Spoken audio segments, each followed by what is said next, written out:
Okay, today's demonstration is going to be in two parts. In the first part, I'm going to do quick compositional study, or I'm just going to do one of this rock, tangerine, and apple. I decided to pick objects that had rounded forms. You could do this of anything. This is something you could do if you're sitting around. You can play with this, and it's a great way. It hones your observation skills, but then helps you helps you abstract things you're looking at. So I'm going to use Sharpie so you can see what I'm doing. And then when I go to Canvas, I will use pencil. So basically what you're doing is I'm pretending while I'm drawing over here, I'm looking at my object, and it's almost like I'm pretending like I'm an inchworm tracing around the outer edge of that object. Okay, so I'm going to start with the rock. And if the shape comes out looking weird, that is okay. Remember, we are not going for photorealism here. So this is artists call this contour drawing, speeding it up a little bit, but if you were in art school, they would probably have you do this without even looking. It's called blind contour. So it's working on your hand-eye coordination. Okay, so I'm here at the rock. I need to get over to the apple. This is going to feel wrong. I do not get to lift my pen. I have to cross over my rock to get over to my apple.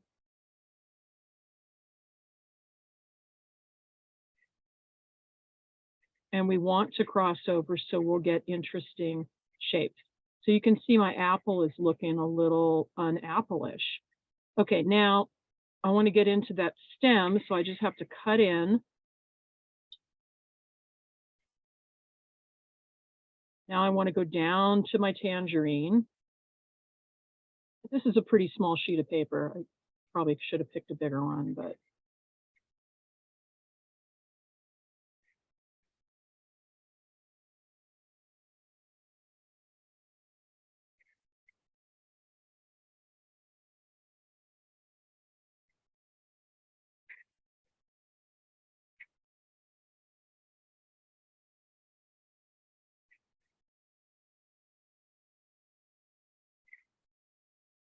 that's going off the page. I need to get over here.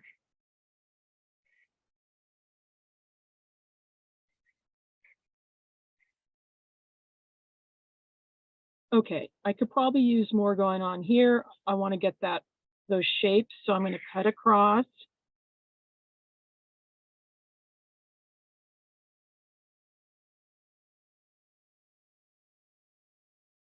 And that would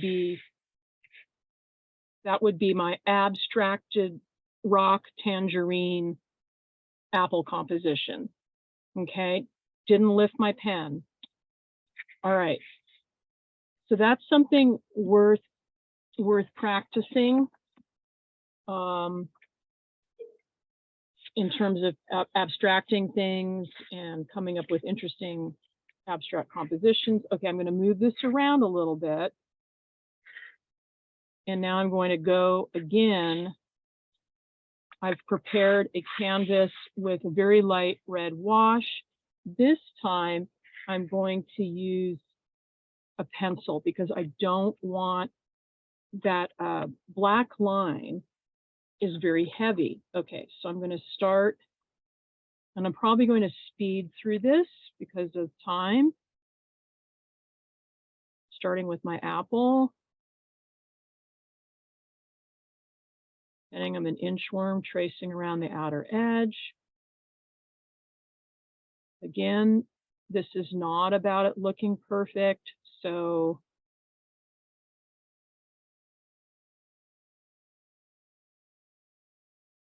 try to have fun with it.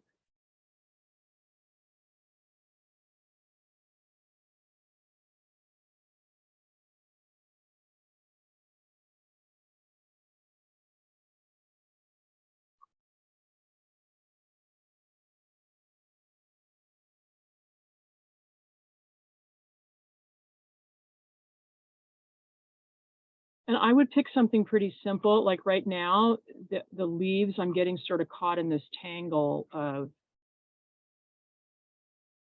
leaves with my tangerine.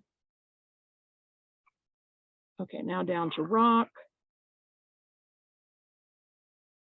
As I said, I'm speeding this up since you already saw it. Okay. All right, so that's what I've got. And I have pre-mixed. I'm going to go with a grayscale. It's not something I often do. I decided I'm going to take color out of the equation and just do black, white, and gray. And then I'll show you that reserve line, that Matisse reserve line or gap. So I have a lot of choices here. I could go solid black surrounding the whole thing. I could go more in the white end. I could go somewhere in the middle with the gray. I'm not going to think about it too much. I'm just going to block it in. I think I'm going to go with this. Actually, I'm going to go with that.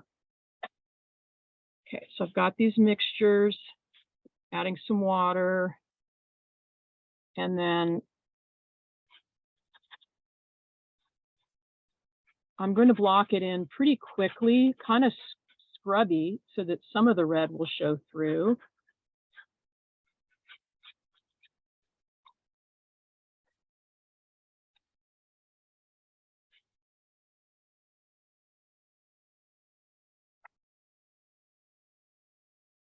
Okay, so I am going to leave a little gap between my pencil mark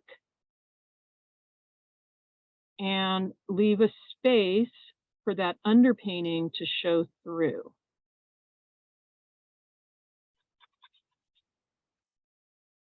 And I could have gone darker with the red, but I wanted you to be able to see the pencil mark, so I left it on the lighter side. And as you do this, you'll see how color, or in this case, grayscale, is going to interact. And then you can kind of imagine, if I left it just a white background, that would be different than the red or yellow. It's going to give it a different feeling. It's going to give it more depth.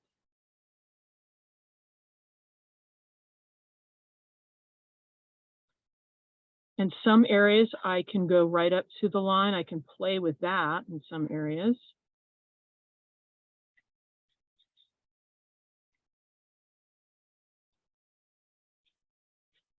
So I like to block out the biggest shape first, which is usually the surrounding background.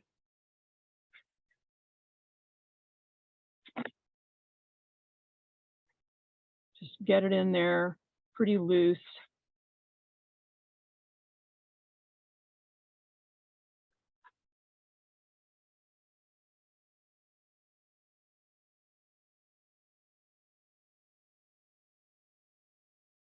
Okay, now I'll fill in some of my structures, and then I won't do the whole thing because I know people are probably eager to paint.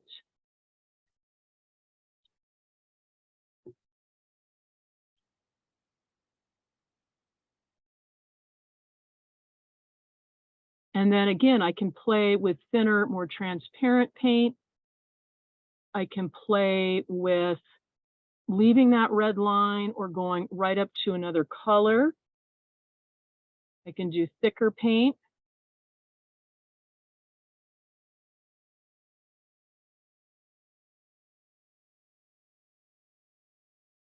And then when the whole thing is complete, if I want to add some pattern in there, I can. It's pretty open-ended.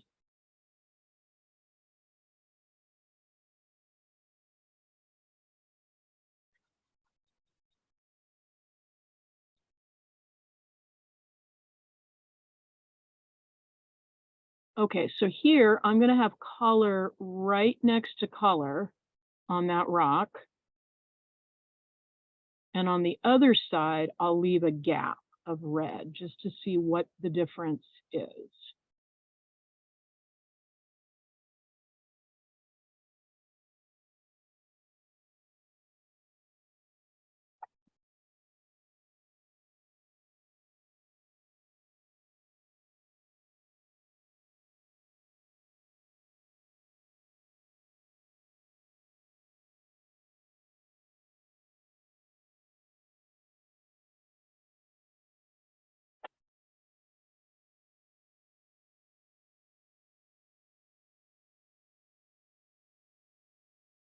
Okay, I'm pulling in some darker color here for higher contrast. Kind of doing the opposite of that there, just so you can see the difference.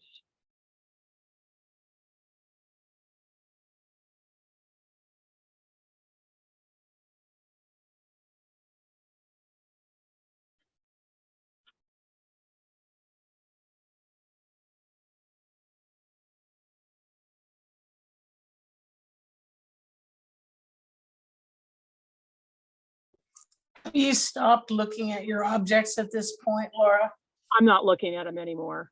Yep, I'm just painting in shapes. Because now it's not even about whether that's an apple, rock, or tangerine. It's just about color interaction, side by side. Okay. All right, so I'll leave a little bit of a gap right there. Over here, I'll come, oops, now it's bleeding into each other, but that's okay. So that's more dramatic. And then sometimes what I like to do at the end is pull in some of that red again, or whatever the underpainting is, pull it in on the top. So here's the stem, right? That might be a nice place to put a little accent in, all right? Or go even bigger. So really what you're getting a handle on here is learning how to abstract with a continuous line, color mixing, and then some places leaving that gap and some places bringing color right next to color. So you're actually layering here. Okay, so let's say I think this is too much around here.